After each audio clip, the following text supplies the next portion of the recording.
Inwoners van Ljouwerterdiel kunnen Joerdien een referendum aangaan of ze vinden dat haar gemeente hem aansluiten moet bij Ljouwert of bij Noordwest-Friesland. De uitslag van het referendum is net bepalend. Die wordt alleen nog door de gemeente Riemeijnaam bij een opkomstpercentage van minstens 60%.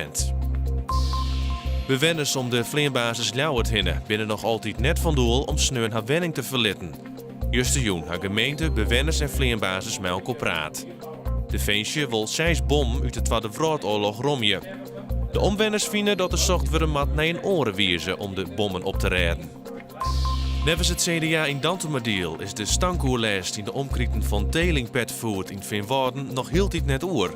De partij had de directie van het Beste Frettenfabriek oproepen dat gauw wat om te dwaan.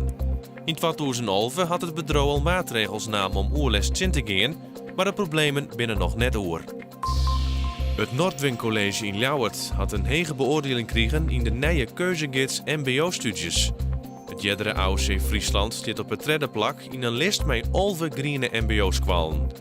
De MBO-gids verschijnt alle jaren en wordt makkelijk door een onafhankelijke redactie.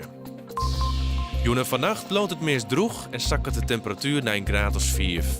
Monier eerst bewolking en nu trok ik een bui. Middags droog waar bij een temperatuur van zo'n 8 graden, tot bij een krachtige onthudde zuidwestenwind.